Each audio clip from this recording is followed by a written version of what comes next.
Thank you, Abbott. Thank you very much.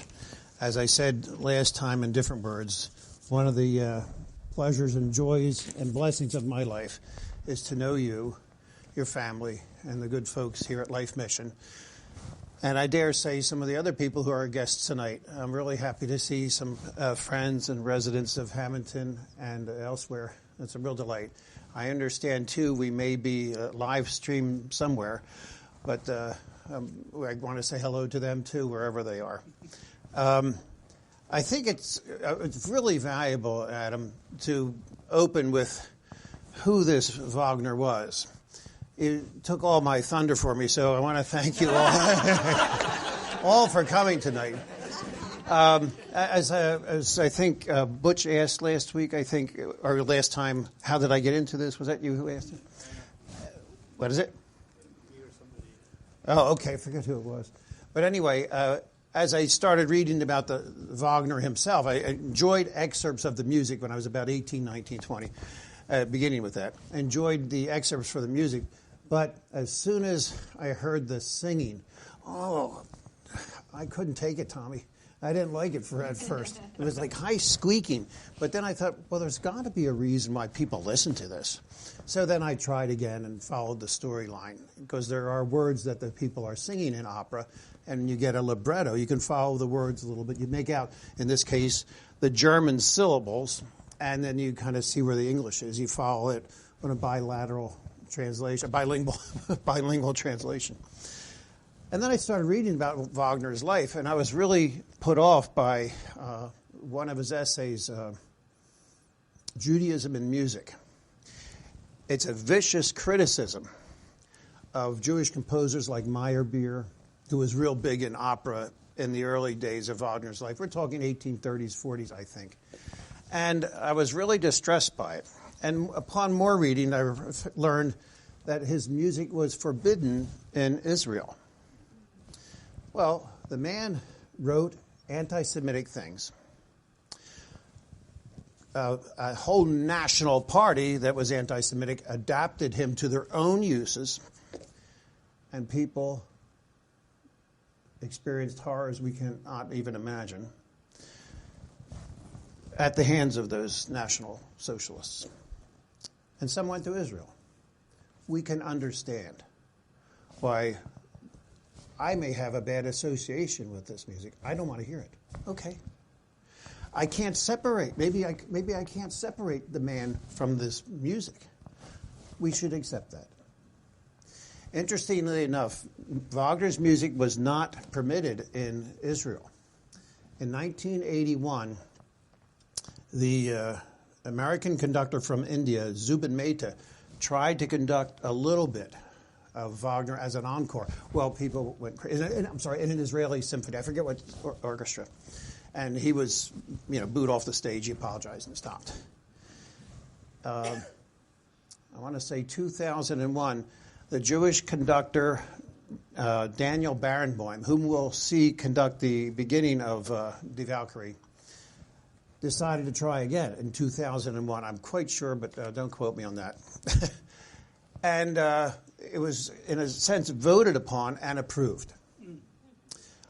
There's an opera, we're going to take a look at the list of Wagner's operas, called Tristan und Isolde, which is independent of anything that could be misconstrued as too powerful and domineering over another group of people or over an individual. So he conducted some pieces from that, and people appreciated it. Not everyone, but it's a little bit different now. Maybe as older Jews who survived the Holocaust are passing away, there might be more of an acceptance of that. But for me, I do separate this music that has meant a lot to me, except the second act of Valkyrie, which sometimes puts me to sleep, from what monstrous things he wrote. His final opera was Parsifal, and Hermann Levi conducted the premiere of Parsifal. Not exactly with Wagner's blessing. Hermann Levi was a good friend of Wagner's. He was Jewish. And Wagner thought that he should be at least baptized before this word because it's about the power of the Eucharist to overcome suffering in life. The whole theme of Parsifal is the only hope for us is through compassion. And he used the Eucharist to illustrate that.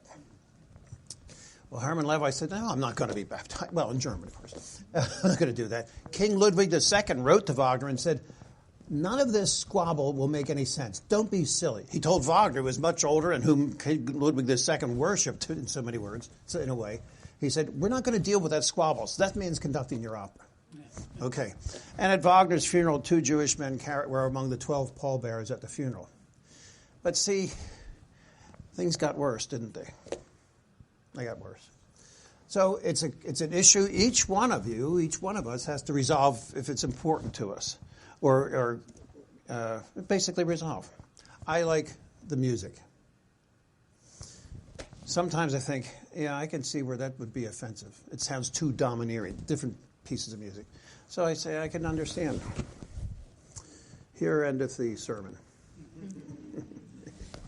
I want to thank not only Adam for his very generous introduction, but I also especially want to thank Matthew Krell over there, who's my director and producer.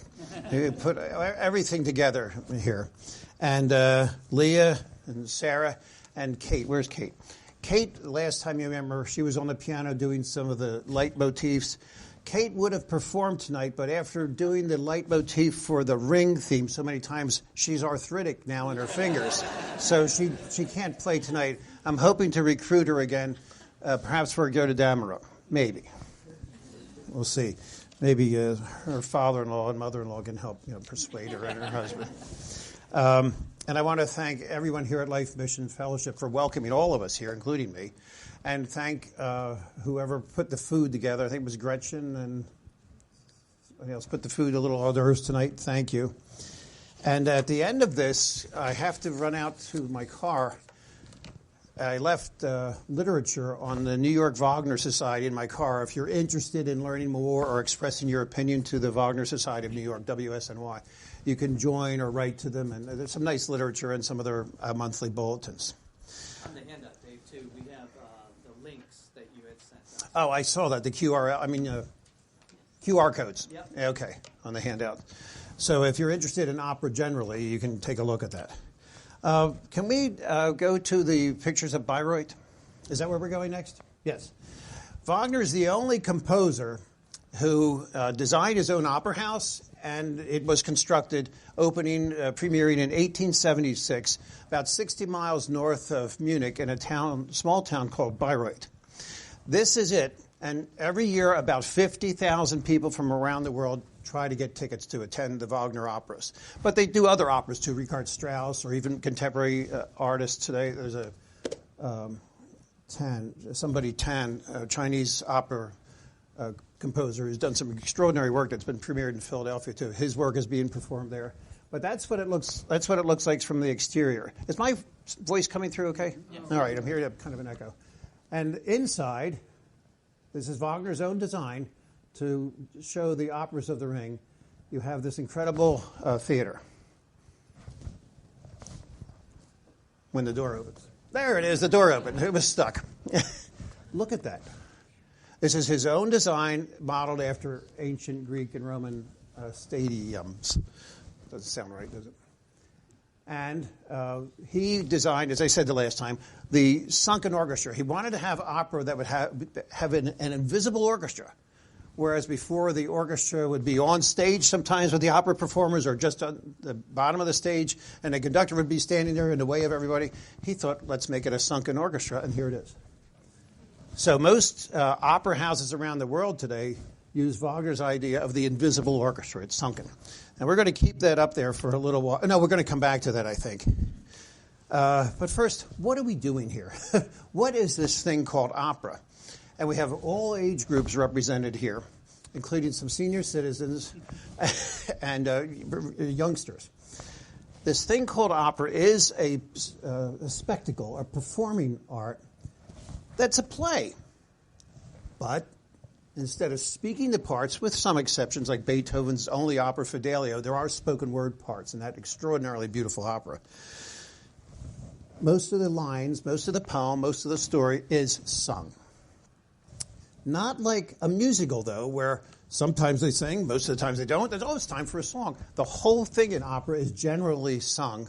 And you know what it's like. We just heard a wonderful performance at the beginning of our evening of voices carrying us somewhere else than just the spoken word does. That's what opera does, too.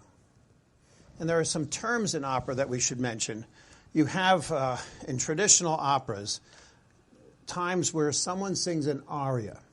That's where a woman or a man will just sing for a few minutes and then go back into, it's part of the story, then go back into the story. The other person sings for a few minutes. Aria after aria after aria. And sometimes there's something called a recitative, where the performer is, yes, singing, but kind of doing a narrative of what's happened before.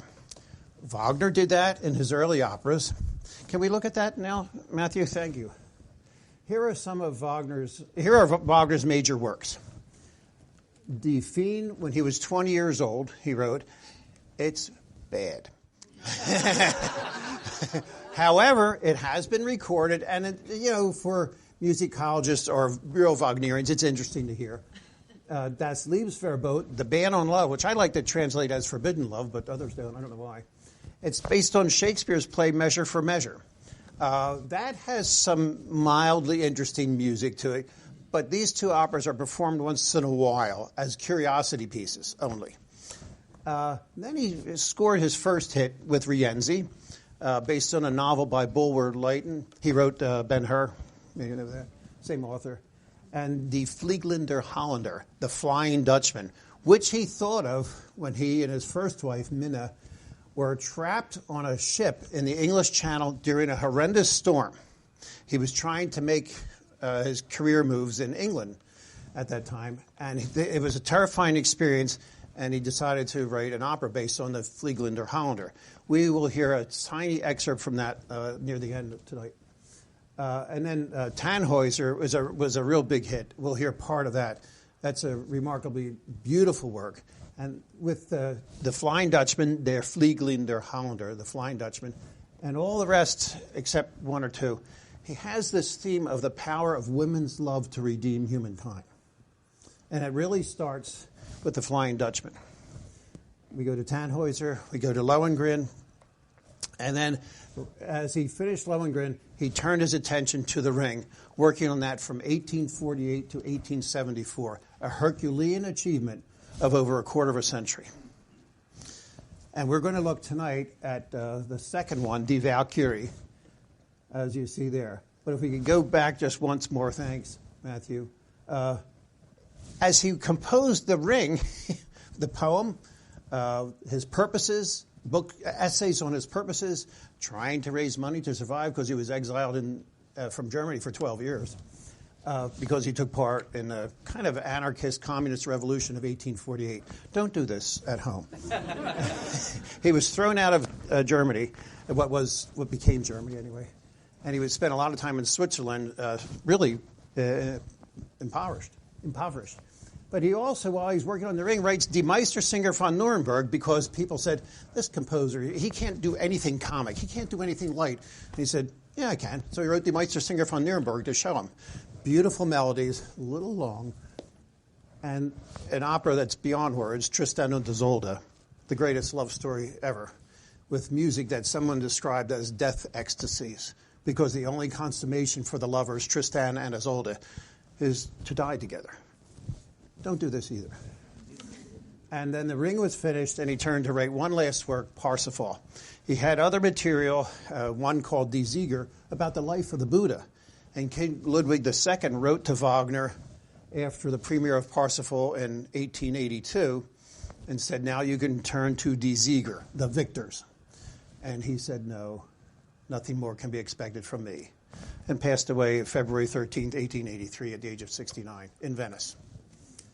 So that's a look at the major works he did in his life. I have to correct something I said the last time, and that is, I said that his libretto for an opera on Jesus was lost and rediscovered.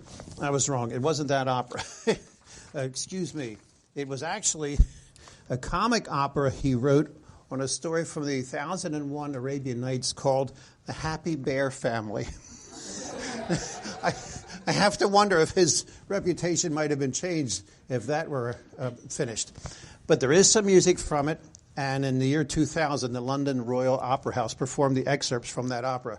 I haven't heard them. I don't know how good or bad they are. And now we want to turn to Die Valkyrie.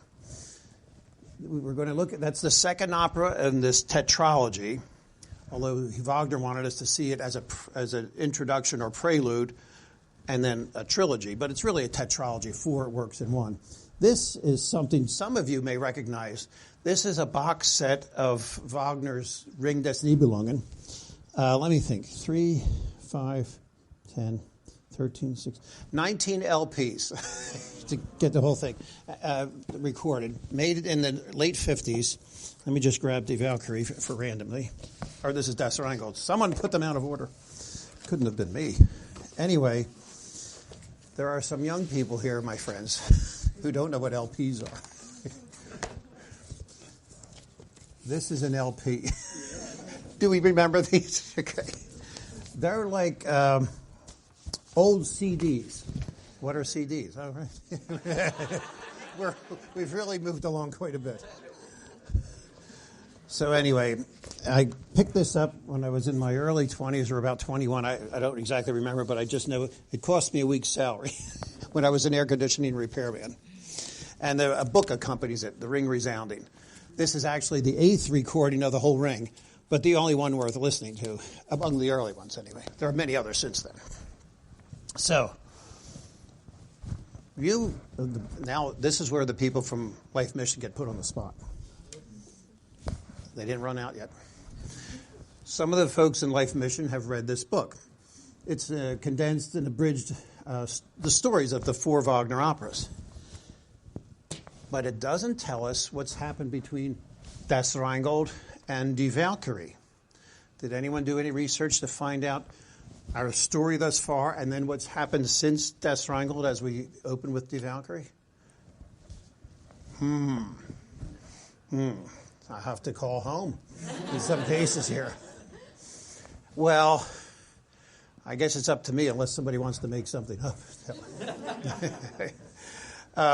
When we last met Votan, he was leading folks up into Valhalla.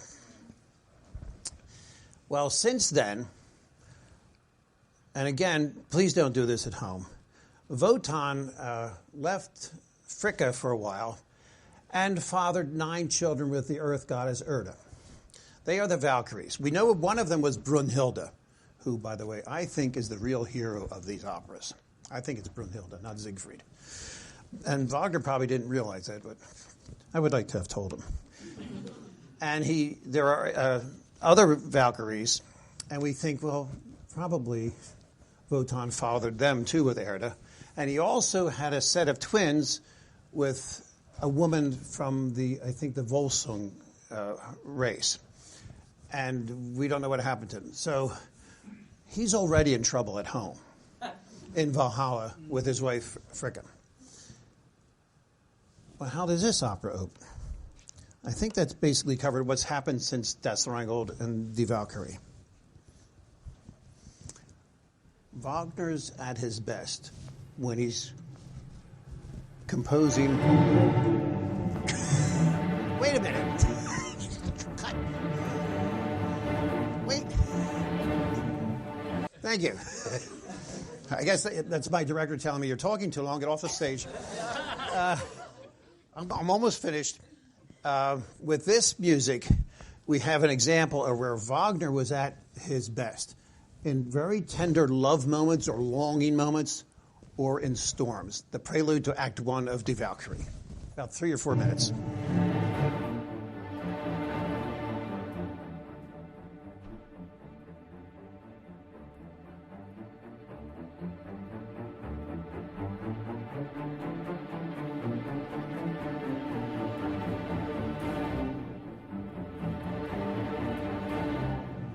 I love the guy chewing gum. That's Daniel Barenboim. the conductor. We're in that orchestra pit.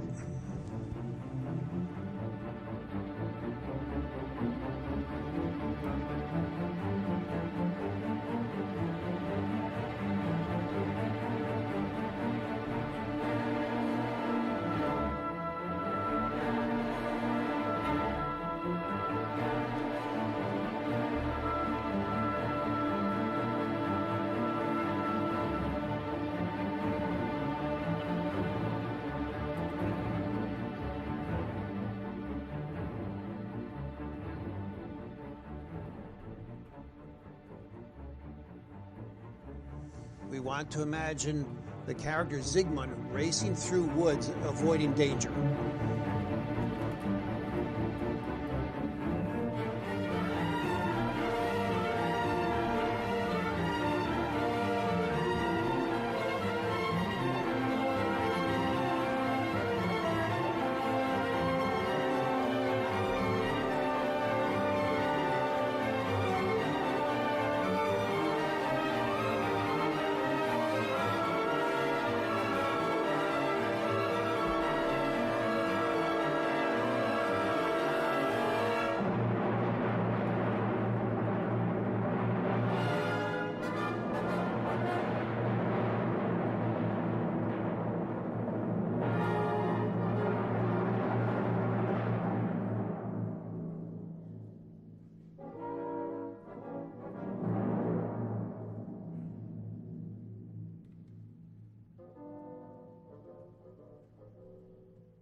I love this.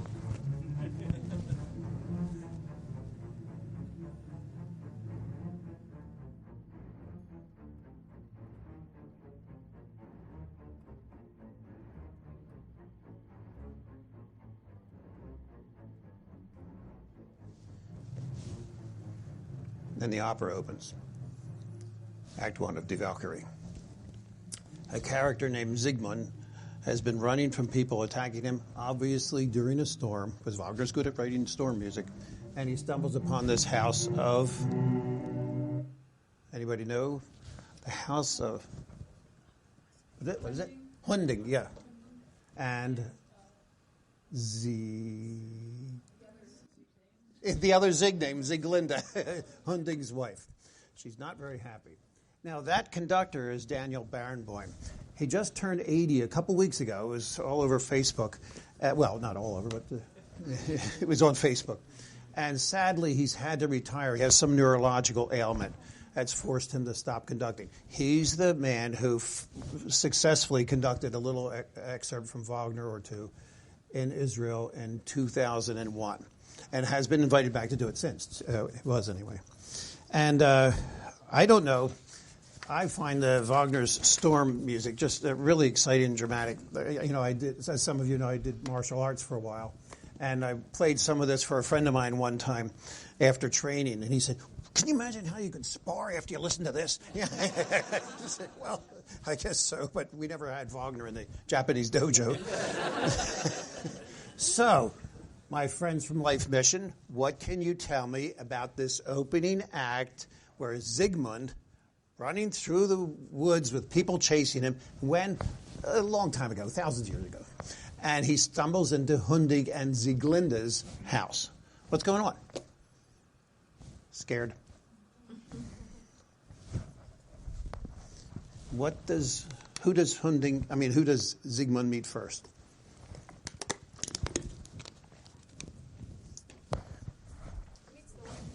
He meets the wife. Yep. Husband is out hunting. He doesn't realize it, but he was hunting for Siegmund. And the husband, Hunding, is out hunting for man or beast.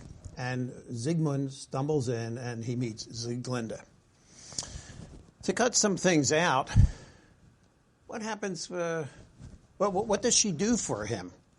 What condition is Siegmund in?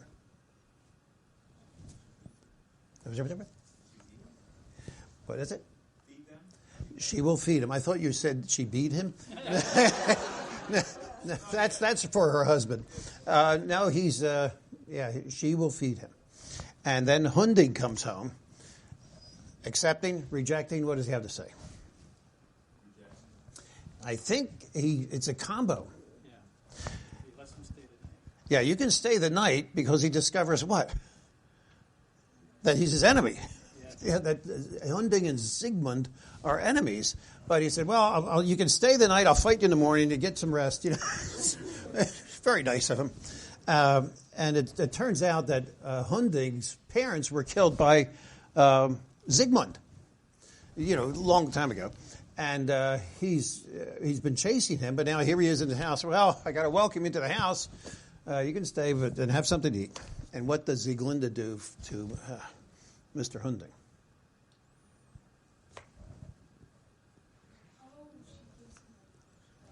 He gets a potion, not a magic love potion like Tristan, but it knocks him out. What did they call that in the old movies? Mickey Finn, right? Wasn't that cool? Yeah, Mickey. Yeah. So she knocks out her husband with a drink. It's, you know, it's opera, it's ancient times. There's magic all over the place. And she goes out to talk to Siegmund, telling him about her marriage. How's it been going? Not well at all. Not well at all. She's completely unhappy. Her husband's asleep in the other room. Here's this big hunter lying on the bear rug in her house, the skin of a bear. And there's a tree growing out of the house, and there's a sword stuck in it. And she's telling him her marital woes. As he gets better... Somebody go say something? No. As he gets better, he decides that he will indeed tell her who he is. Because she asks, well, who are you? Where'd you come from? You look familiar. There's something strangely similar to them. And he says, yeah, you look familiar too. And then she will sing to him, he will sing to her in a moment, something that Wagner had stopped with Lohengrin.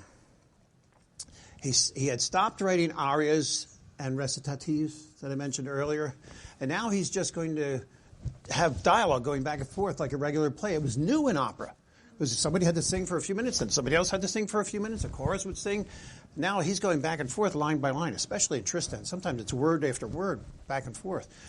But he slips a little bit in this opera, going backwards into arias, but they're beautiful.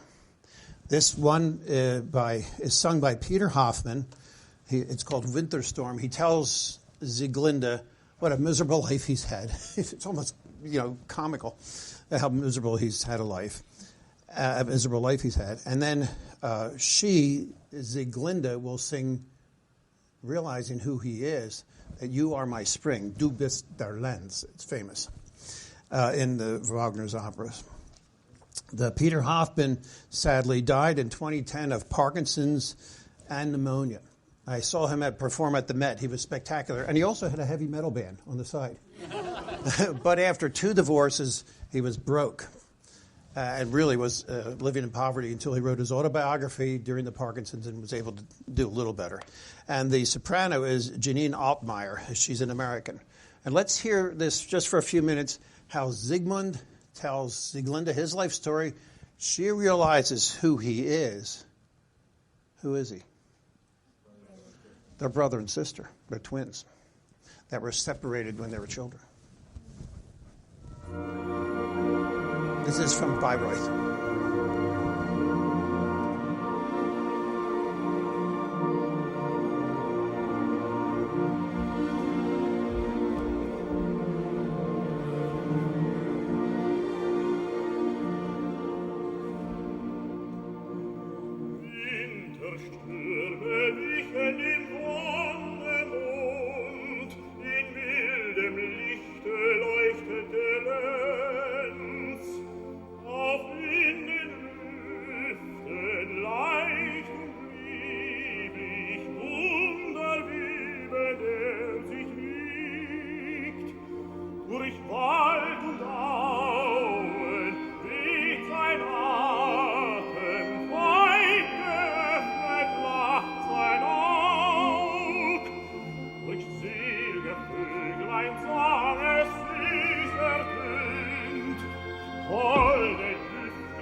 Entspringt seiner Kraft mit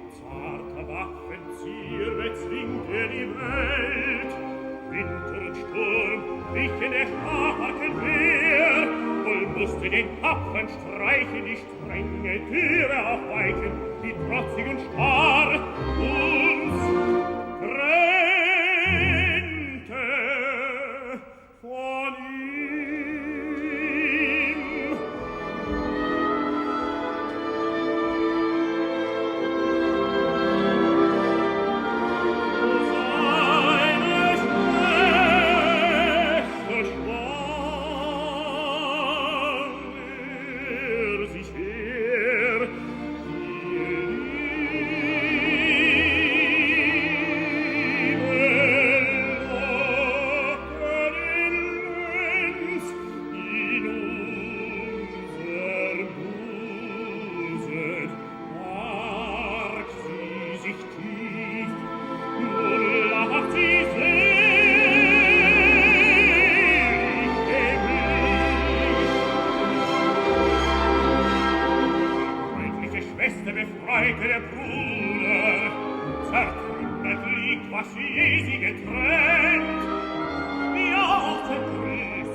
It's almost impossible to comprehend how beautiful it can be. However, we do not approve. On two levels. They're twins. Also, she's already hitched to somebody else. She is married. But she's been suffering, and they have found each other after longing for each other one way or another. And what was it Khalil Gibran said? Think not that you can direct the course of love, because love, when it finds you, will direct your course. So it has here.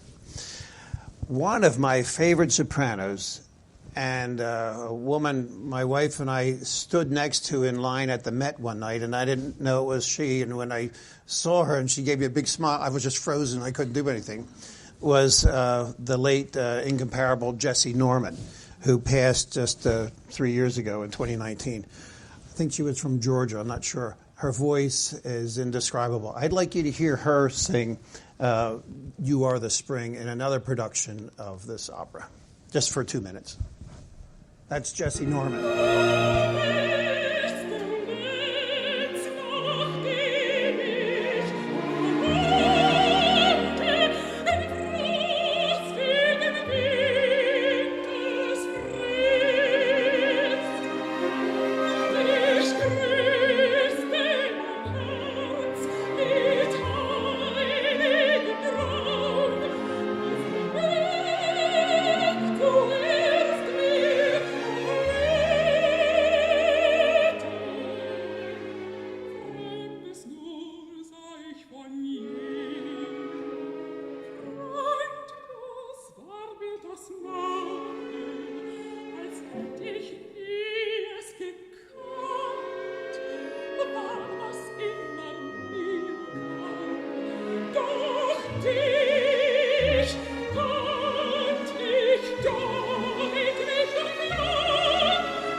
So,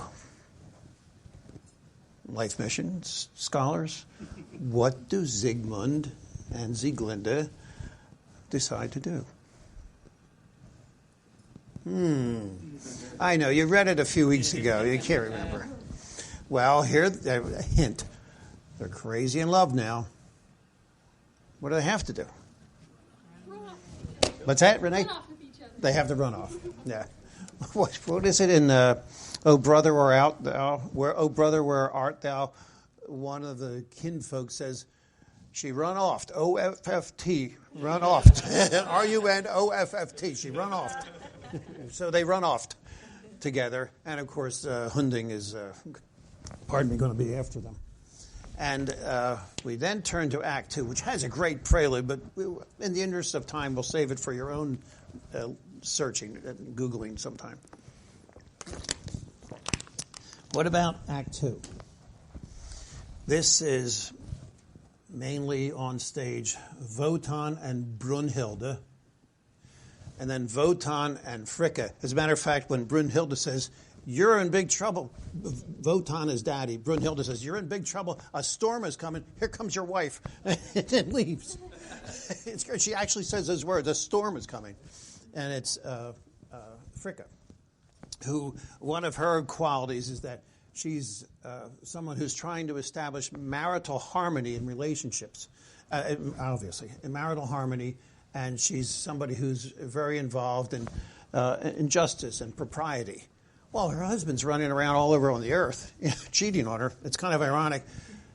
So it's another one of those cases of daily domestic arguments between Wotan and this time, and again, Fricka, like we saw in Das Rheingold.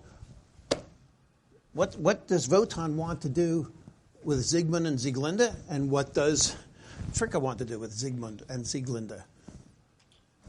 God help me.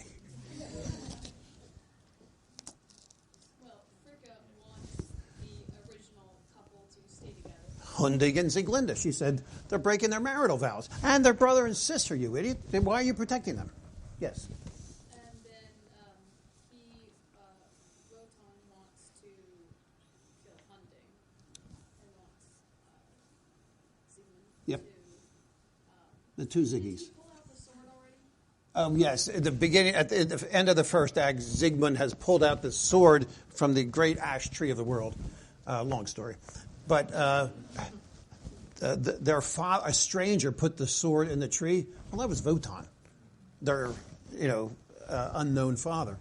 And the sword, naturally, as in most ancient Celtic Norse stories, has to have a name. So it's called Notung, as in needy or needful. It's always there for you. Okay, so Siegmund does have that sword Notung now. I'm sorry, I forgot about that.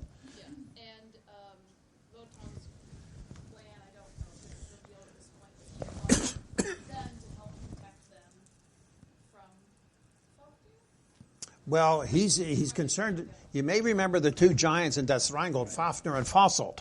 Well, Fasolt is dead. Fafnir has survived, and he's turned himself because he has this magic Tarnhelm into a dragon. Right, into a dragon. And what does he have in his possession? The ring and all the other gold, too, but he has the ring of the Nibelungen.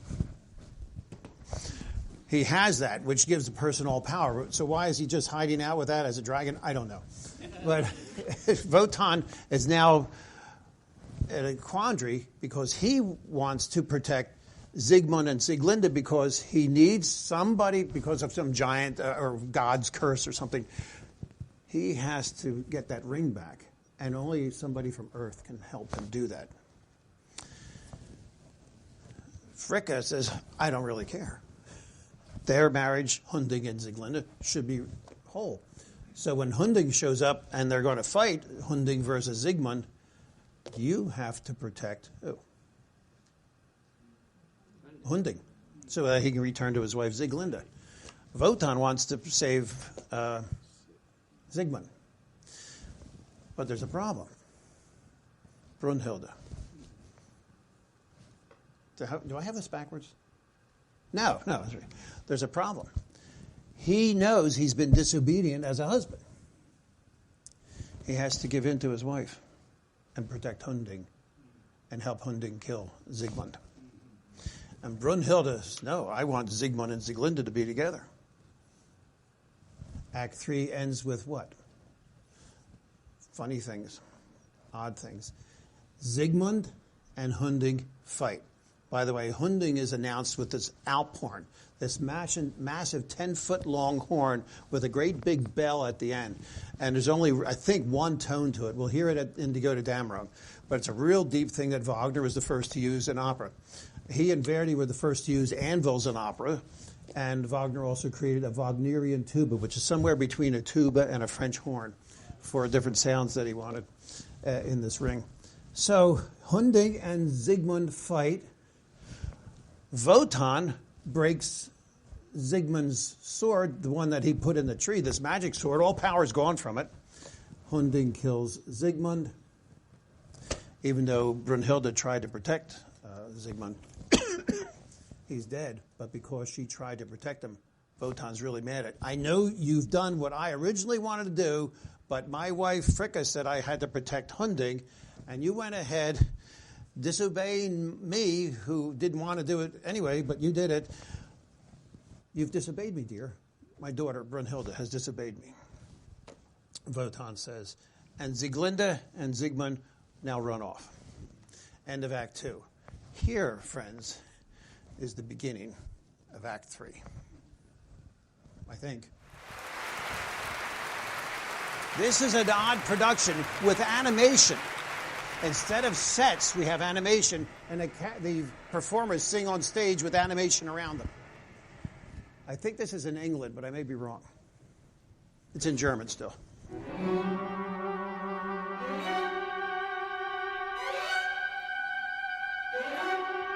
This is the Valkyries riding through the sky, carrying the souls of dead heroes to heaven. 8 of Wotan's children with Erda, the Earth Mother. Ever hear of this?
You can kind of feel horses prancing in the music.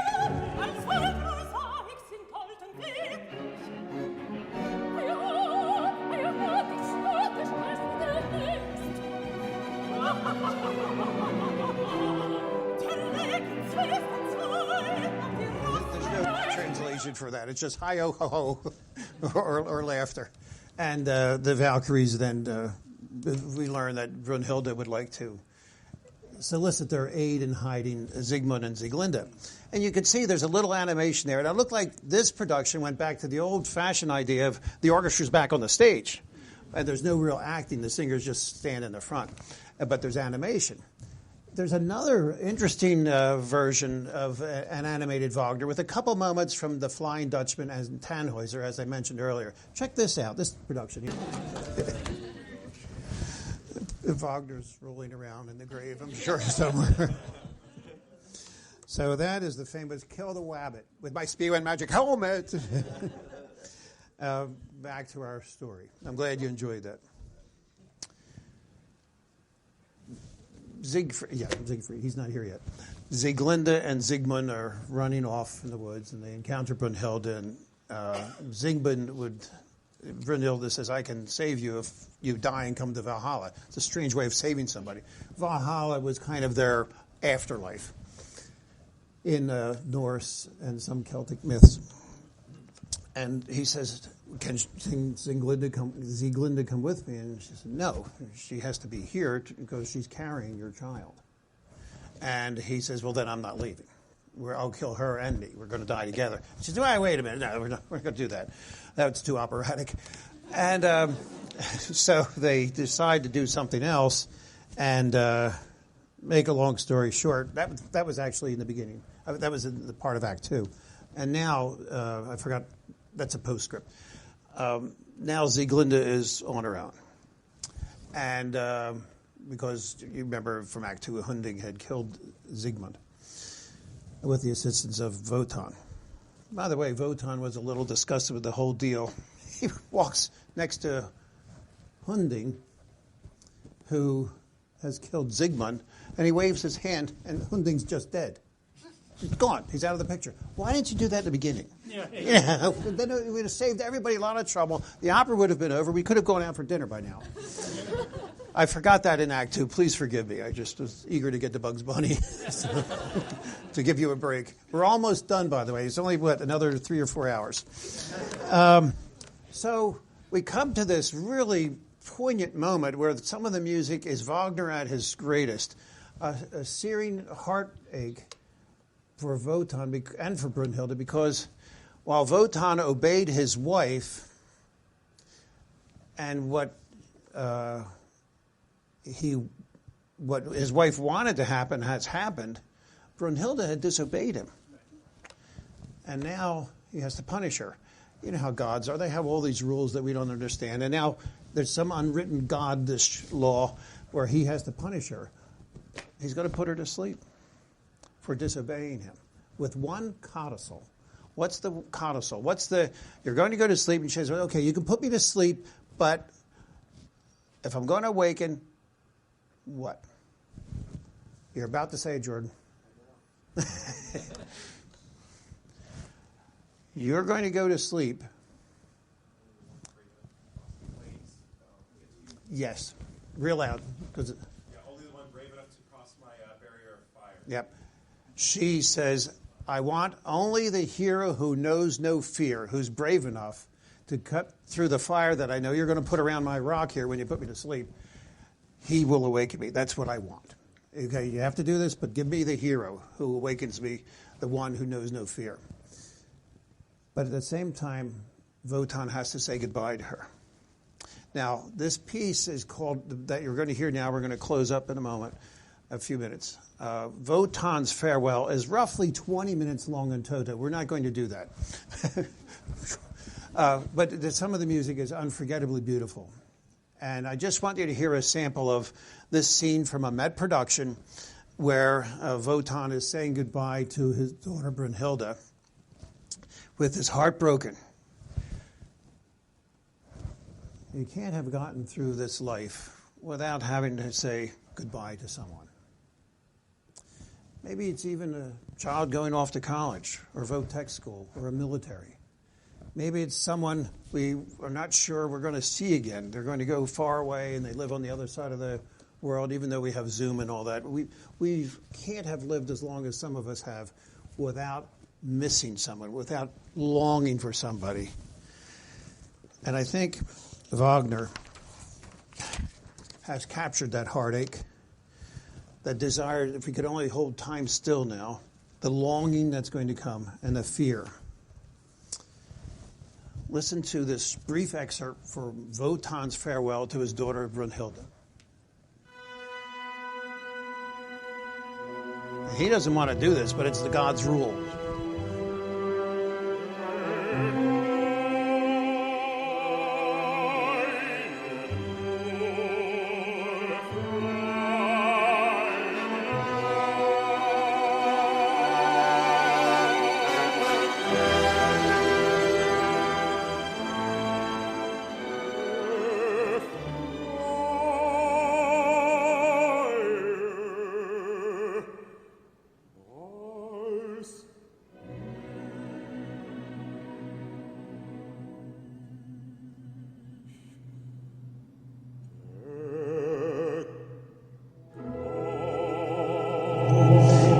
He now takes away her power as a half-god, as a demigod.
It goes on like that. The violins are just searingly painful. Brilliant. He will lay her down, and take her shield and cover her with the shield. And she's asleep. Until the hero who knows no fear, who does not fear the spear of Votan, which has all kinds of power, will awaken her. And to further protect her, as she and he agreed, he's going to surround her rock with a fire.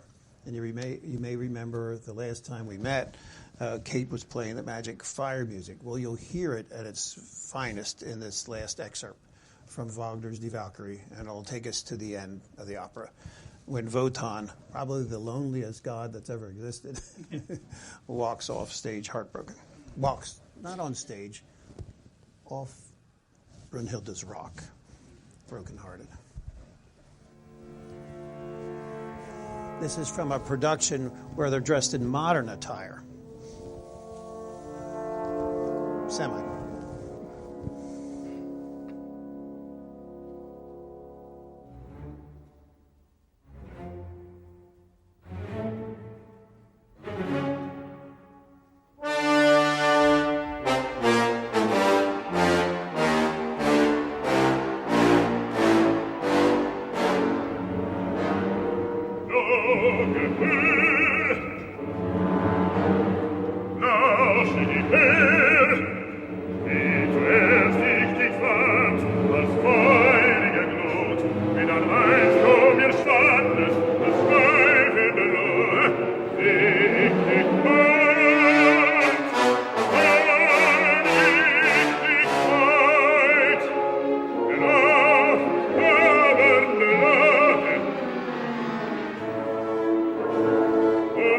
He's calling up the fire god Loga.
And from another production, the ending.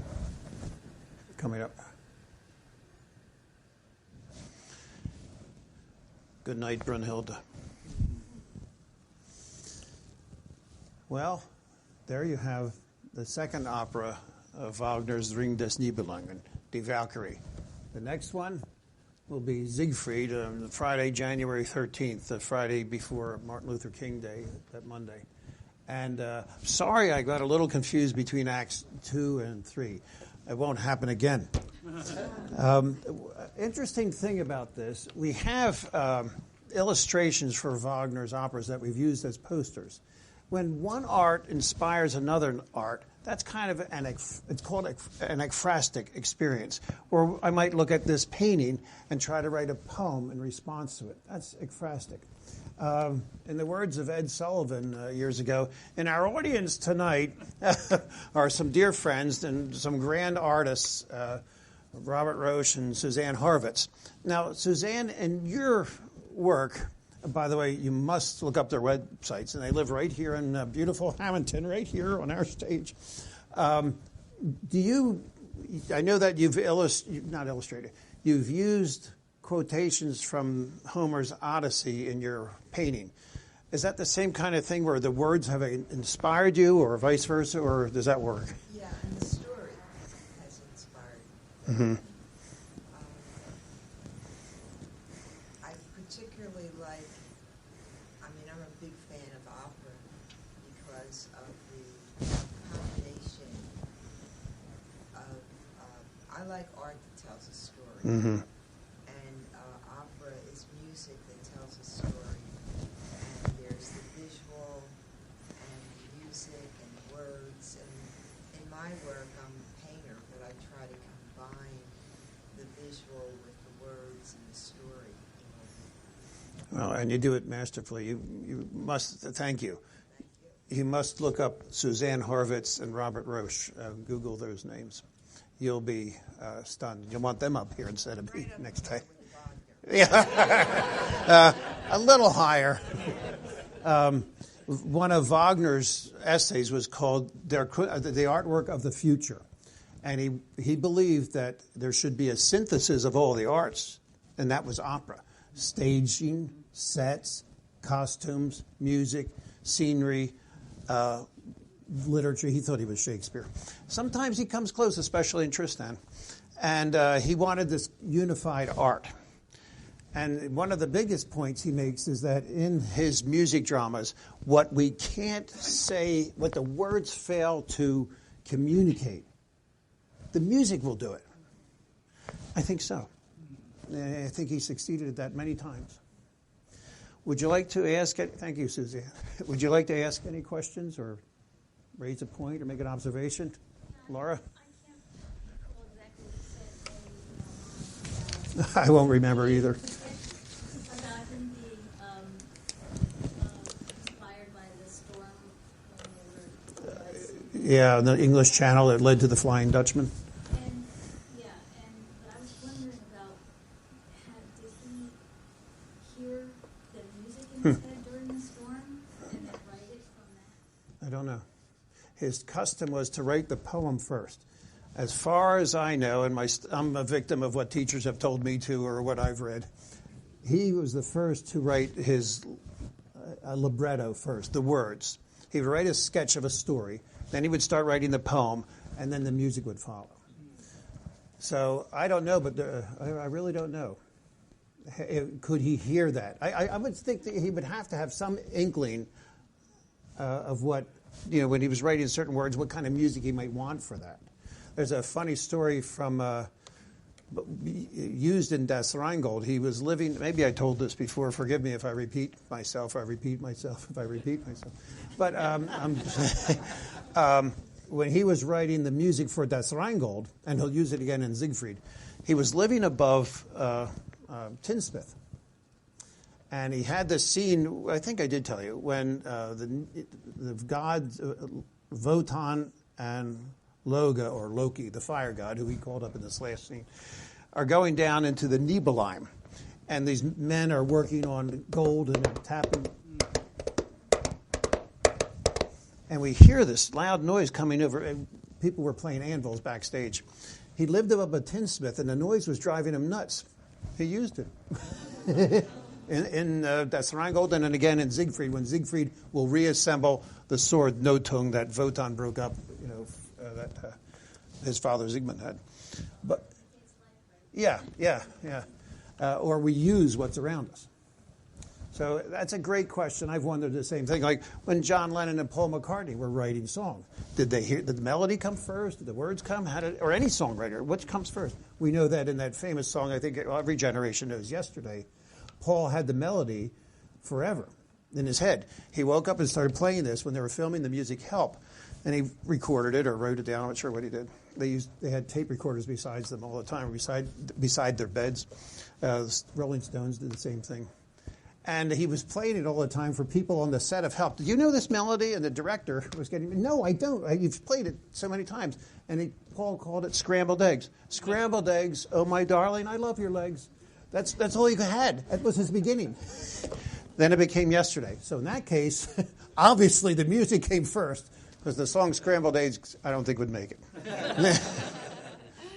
Now, I should like to ask Tommy, how was this tonight? Did you enjoy it, or was it too long, or what?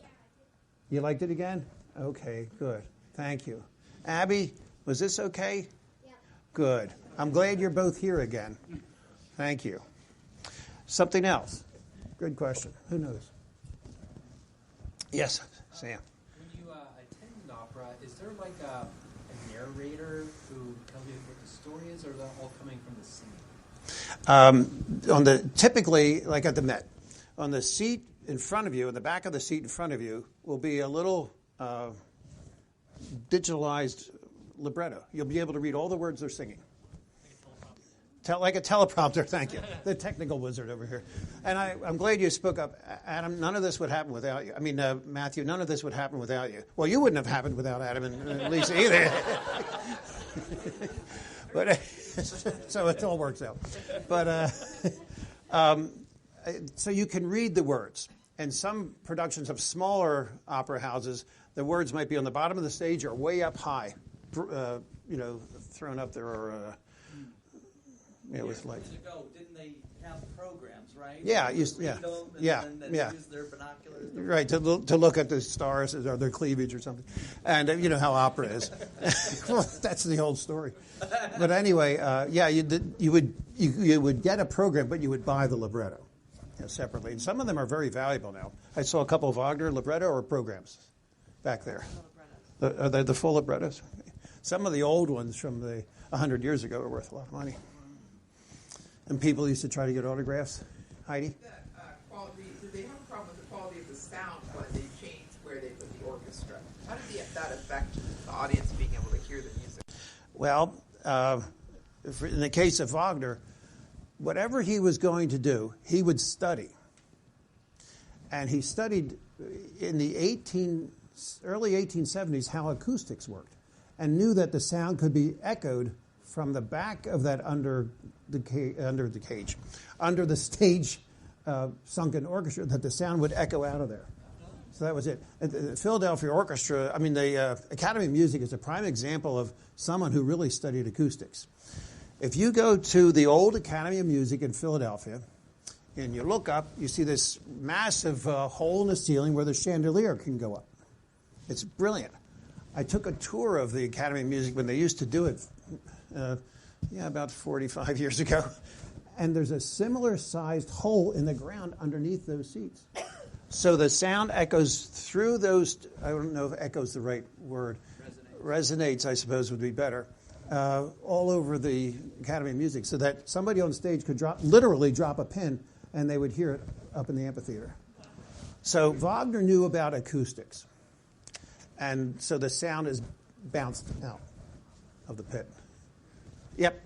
There's Robert? also sounding board, like boxes, that the orchestra sits on top of. Oh. And that sends, I believe it's sending out vibrations into the whole academy. It's pretty phenomenal. Yeah. It has to be very scientific. Amazing. And the singers aren't mic'd up. Yeah. Right. They're really projecting power. That's kind of a difference between musicals and opera, or in Wagner's case, what Leonard Bernstein called the peak of opera, music drama.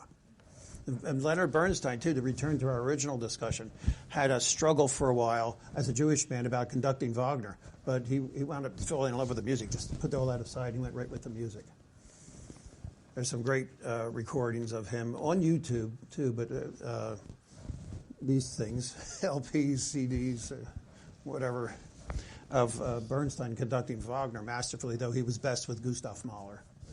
Can you get that exact? Today, for you only, I have a special. The reason I've asked all of you here tonight is 1995. Yes. I mean, on CDs. Yeah. Oh, yeah. That's all. You can get all these on CDs. Mm-hmm. Yep. Nice little box set. I didn't do that because I have this, and I'm not allowed. No.